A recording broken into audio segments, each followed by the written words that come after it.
Buddy. Sorry, we had some little bit of technical issues trying to get you guys on board here. So I apologize for a little bit of a late start. But welcome to Robert's Haunted Pajama Party. So I just wanted to talk to you a little bit this evening and welcome you to my home and put some rules to that we're going to talk about here. But before I do that, I do want to thank Enlightened World Network, Enlightened Living, for this platform to be going out to you live this evening to talk about some of the things that have happened to me in my life and hopefully entertain you along the way. And also along with that, hopefully enlighten you to some of the things that are on the other side and maybe how to deal with those. So I do want to thank you all for joining. And I know that we have a variety of people online today. So many of you have reached out today from Albania and Chile and Colombia, the United States, Canada, to join today. So to all of you who are joining, I really do appreciate that, and I hope that you can find this interesting. A couple of things that I do want to let you know before we start is that you can go ahead and submit questions. That we have a lovely Terry Angel who has several shows on Enlightened World Network. If you haven't seen her shows, please check her out. But make sure that if you're doing so, that you go ahead and submit those questions. I will be reviewing those questions. I'm not going to do it live here. Because quite frankly, as it's coming off of my iPhone, I wouldn't be able to read the questions from here anyway, and it would interrupt the story. So I chose not to do that. But I'm going to have a special show at the end of this series where I'm going to address any questions that you might have. I might categorize them, but I will address all the questions that come through on another show. So please, I welcome your questions or comments. That would be great. A couple of things that I want to talk about is just welcome to my home. Many of you know who I am. Many of you do not, are new to me as Robert Painley Medium. So I am a medium. I've been a medium and been seeing spirit for about 50 years now. And I had my gift as a young child. It petrified me at many times. And from there, I went ahead and basically turned off my gift for many years during my late teens and early 20s. Until into my 30s, where I basically started to figure out what I needed to do, what my calling was.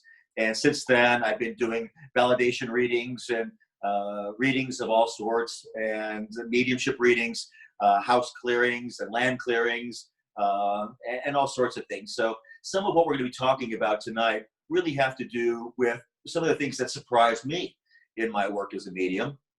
And I think that hopefully you'll find some of them fascinating. I don't think you'll find them too scary. First of all, it's Robert's Pajama Party, right? First of all, Haunted Pajama Party. And somebody came through and thought that maybe the pajamas were haunted. I assure you, that's not the pajamas that are haunted. It's the stories that are, and part of the things that we were doing to get there.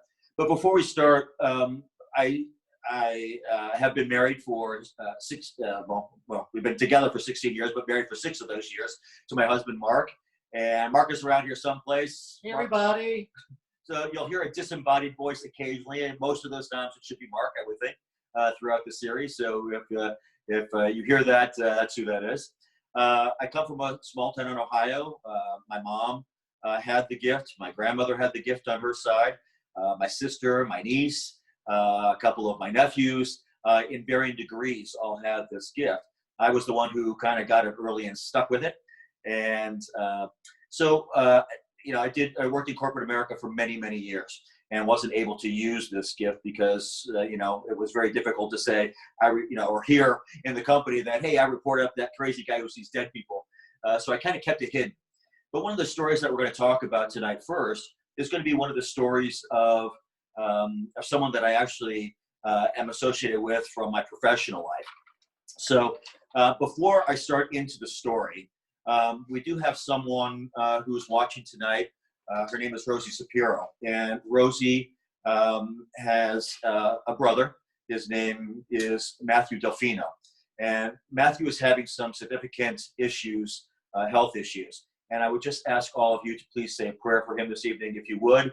Rosie, prayers for your family as well. Okay? With that being said, let me get into a little bit of my first story. And I want to start this off by kind of painting a little bit of a picture for you.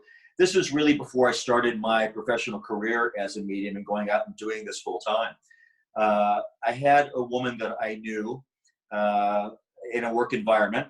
One thing I did forget to say is that I have changed some of the names and some of the locations for privacy's sake, because I do believe strongly in protecting my clients' privacy. And I don't want anything that I say to be identifiable, because some of those people may be listening or may hear this in a rebroadcast. And I just think for that sake, I do want to change some things up to make sure that I do adhere to some privacy for them, because it's important to me. So let's talk about the first story. I hope you get comfortable, kick back, relax, because I'm going to. I got my wine, I got my cheese, I'm good. But one of the things that I think that we want to talk about tonight is what happens to you when you maybe dabble in things that you're not really supposed to be dabbling in or don't know what you're doing. And that happened in the first case that we're going to talk about tonight. And it really has to revolve around an Ouija board. So many of you have heard of spirit boards, Ouija board from a brand name perspective. If you have ever used one or played with one as a child, just know that sometimes some of these things that you're doing can have repercussions, and in this case, it did. So we'll get into what you can do to mitigate that, what you should do if this ever happens to you, and that after these stories. But the story itself revolves around someone from work. And when I was walking down an aisle one day, I kind of overheard a conversation about someone saying that the house was haunted. Obviously, being a medium, that kind of perked up my ears. And I kind of walked by the cubicle and I kind of let it go during the day because she was talking to somebody else. And I went and I just decided that I should maybe pop in to see if I could help later on. I just kind of felt drawn to it, as all light workers are drawn to help.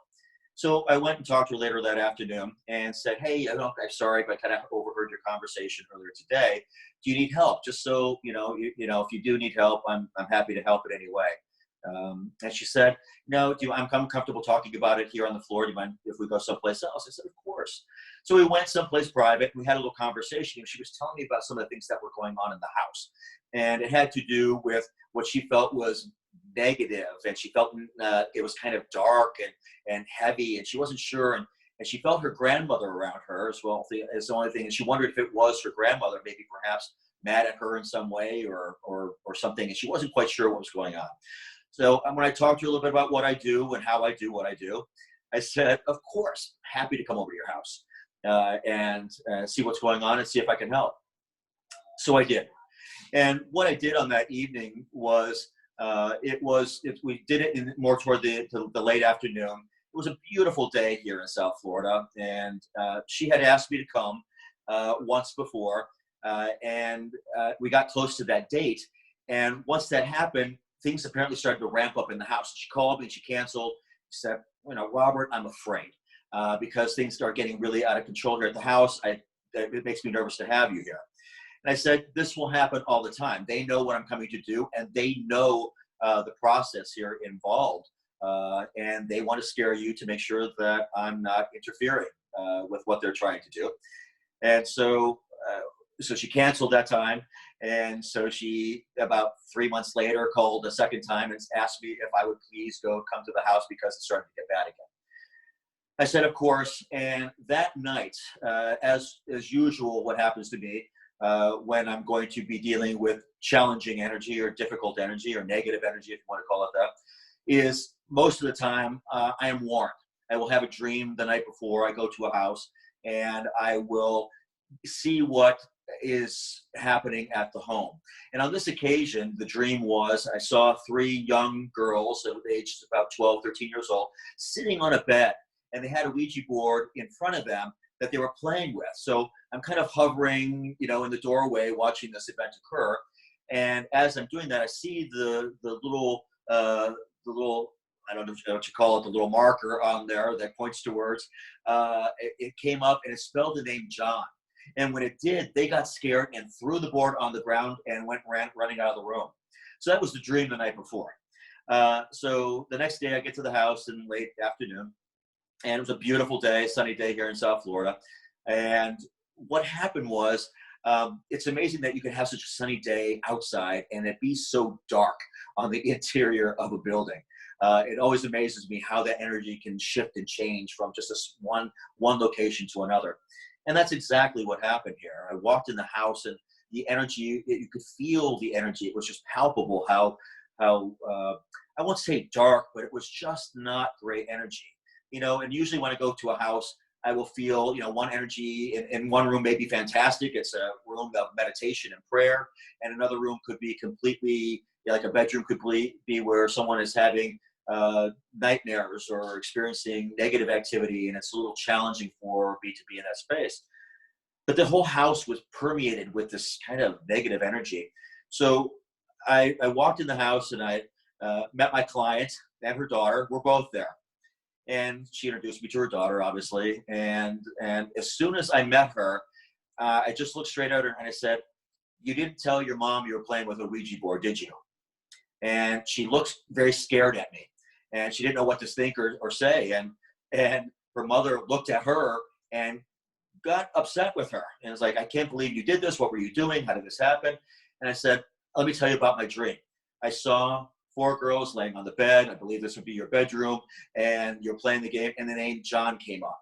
And she went ashen. She was completely unnerved by the fact that I knew the name that came up while she was playing the board game. And I said, "Look, you brought this here. You need to help me get rid of this." So we decided to go through the house, and I needed to go feel the energy around the house. And what was interesting about the house was there was all kinds of energy, as there is usually in places. So there was this negative energy that was brought forth from the Ouija board. But as I was walking through, it was a brand new construction home here in South Florida, and there was a pool there. And I went up to the pool, and it said, "I feel death here." And it seems very strange in a new home that you would have this sensation of death there. And she said, "We had 2 dogs. One of them drowned in the pool." I said, "Gotcha." And then another place in the house where I was walking through, and it had those slat curtains there. And I said, "The 4th curtain from that end moves wildly all the time while the rest of them don't." And she said, "That's absolutely true. When we're watching TV, that's what happens all the time." I said, "It's your grandmother. She's playing with it. She's trying to get your attention." She said, "Well, I feel my grandmother here in this house all the time." And I told her that she's there trying to protect her because this nasty energy that came forth was difficult and really affecting my client's daughter. So we went through other parts of the house, and I told her that I sensed that the cat would stare up into the corner of this one room constantly. And I said, "This is where this entity stays in this home." It was actually in the laundry room. And it was kind of dark in there, but the cat would sit outside in the living room, stare up into this closet, and just stay all day. It would see it. It didn't do anything, but it wouldn't move either. And then the other thing with the cat in the house was my client's daughter her bedroom was at the end of the hall, and the cat food dish was down at the end of this long hallway as well. And I said, "You're finding cat food all over the hallway here, aren't you?" And she said, "Yes, I don't know why, but it's out there all the time." And she said, "What the cat senses and feels is the cat goes down the hallway, it sees this figure of John, gets scared, takes a mouthful of food because the cat's hungry, turns around and runs down the hallway, and it's dropping food as it's doing this." I said, "We have 2 options here. You can move the cat food so the cat doesn't have to encounter this, or we could just get rid of this today." And obviously we chose to get rid of this because it was just not healthy for the family to have this there. So we walked into the client's daughter's bedroom, and I started to sense what this was doing. And I felt that the daughter may have some issues where she was maybe trying to maybe find popularity. And if she's watching this, again, there's nothing negative with this, but it was interesting for her that she would tell it to maybe knock something off, like a paper cup or something off a counter, and her friends would see this and be amazed at what was happening. And that was all good. It was all good until she got scared of this, and she saw this being in the doorwell of her door, between the door and the hallway. And so when I went in there, I had my client and her daughter standing in the doorway, was I was in the bedroom trying to figure out what I need to do, and I turned around and looked back toward them, standing in the doorway. John walked right behind them. All I could see was like a shadow, and he had a hat on, and you could see the hat tilted, and just stood there, turned around. You could kind of see, that he was walking sideways, and you watched the head turn, stare straight at me as I'm standing in the room. And I have to admit, I've done this for a long time. I've seen spirit forever. That was spooky. It was creepy. I didn't like it. It's giving me goosebumps to think about it now, honestly. It was one of the more terrifying things that I personally have seen, because I wasn't, even though I saw it in my dream, I wasn't ready for it. And because I didn't see that particular section in my dream. And so that, it unnerved me a bit, but I know I'm there to do a job. And so what happened at this point was that I did a clearing ceremony, and I won't go into the details of a clearing ceremony here. That's not important to the gist of the story. But understand that I needed the daughter, because she was connected to this entity. She brought it over by what she was doing, and I had to utilize her to make sure that in this ceremony we made sure that she could go ahead and cross this soul. And it was incredibly important that she helped me in this regard, because she is gifted. She is gifted, and she will have this gift the rest of her life. She needs to know what she's capable of, and the things that she can do when she brings this type of thing forward. So we went through the house at this point. So the clearing was done, but I still sensed something bad in the house. And I said, that board is still here. And she said, no, it's not. And I said, you're not telling your mom the truth. It's up in the attic, because I feel that energy. It's palpable. I can feel that energy in the house. And she'd gone into her mom's bedroom and taken that and put it up inside the attic. Inside, it was a South Florida home. We don't have basements here. So she took that game, or the Ouija board, and I won't call it a game, and put it up inside there, and it was there. So I had to dispose of that as well. In there's particular ways. Again, we'll go into all those maybe another time. That's not important to the story.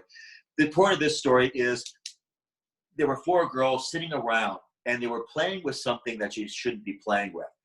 And when that happens, you really need to understand that playing with things in spirit, you may have a gift, you may not have a gift, but those who are gifted, when you're playing with this type of thing, it's basically akin to a loaded gun.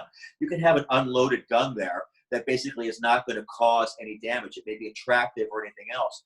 But you load that, and you don't know what you're doing with that gun, and you misfire, you don't know what you're going to hit or what you're going to do and what it's capable of doing. So I just warn people a little bit, and we'll do that at this point, but I'll have some things that you can do in the future. But the point of this story really is be careful what you're doing when you're playing with things, tarot cards or Ouija boards or black mirrors or magic. Some people like to do cast spells. I've seen real damage done by people who didn't know what they were doing and really caused some problems and some havoc out there.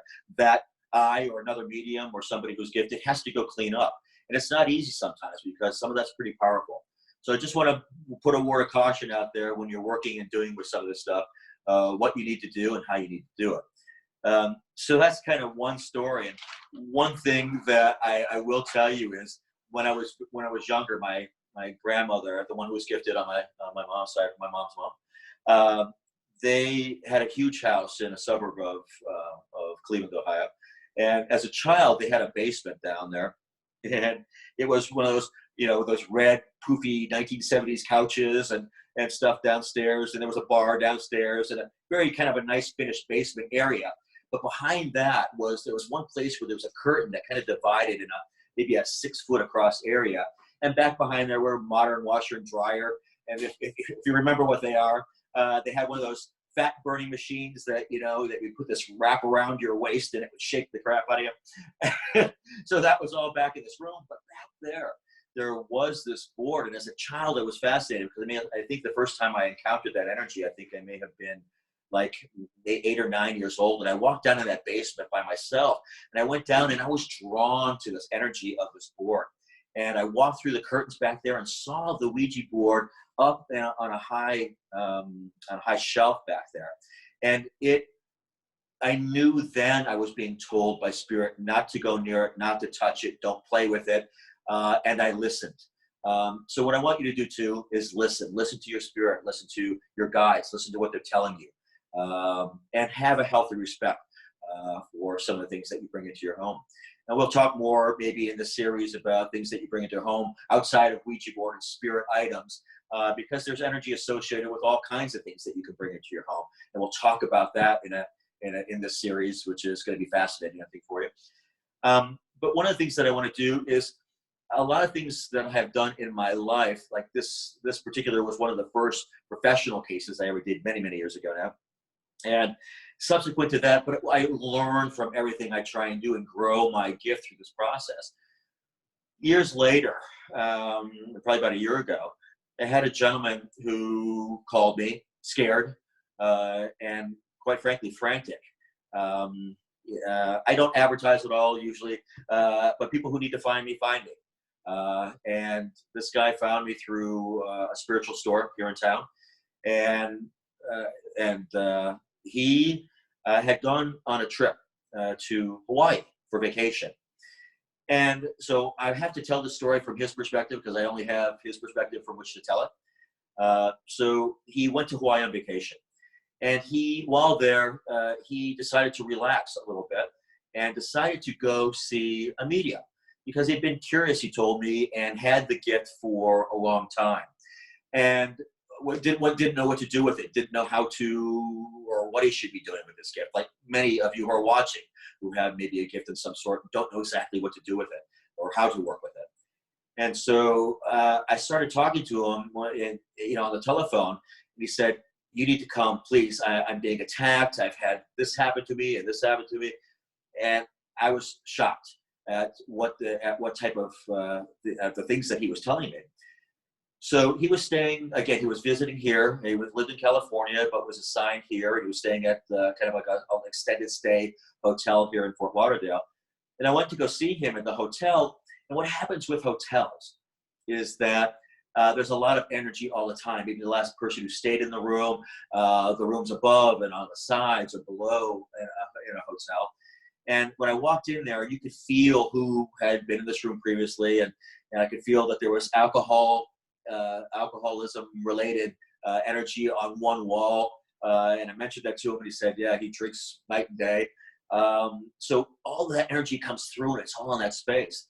And so we started to talk about the things he was experiencing, and his sleep was disturbed, and he started to have really, really vivid dreams.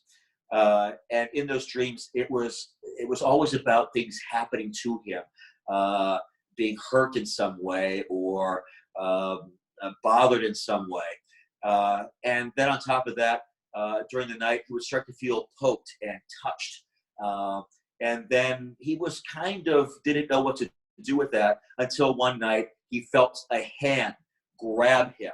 And he could tell it was distinct. If you grab your leg right now, wherever you're at, if you do that, you can tell what a hand feels like opposed to something else. And you can feel the thumb and the fingers on one end. And this is what he's sensing. And he was panicked. And so I told him, you've got something really kind of crazy going on. Tell me more about the medium you worked with when you were in Hawaii. So he started to tell me about this gentleman that he worked with. And apparently he was a native Hawaiian. And apparently he was the hut that they did this mediumship reading in was kind of out of the city in a hut someplace in a very private area. And what happened at that point was, apparently from what I was being told, they got into some argument of some sort, and it didn't turn out well. So much so that he wound up not paying the medium, and it was apparently a little bit, and he felt that he was cursed in some way. I don't know that to be true. Again, this is what he's telling me. But what happened when I got there and what I was sensing was he had some really interesting energy. And we'll go to, there are several stages of poltergeist development, shall we say. And he started to feel this energy building around him. And the nice thing was the energy that I picked up next to his bed in this hotel was a woman by the name of Mrs. Robinson. And she was you know, a kindly elderly lady in her like late 80s, early 90s, and I didn't know what she was doing there. And I see her obviously as a spirit.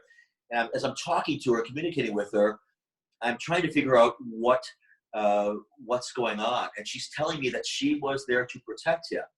So I looked at my client and I said, "Hey, you know, what do you do for a living? Do you know Mrs. Robinson?" He goes, "I don't think so." I go, "Well, what do you do?" He said, "I'm a nurse and I go and inspect hospitals."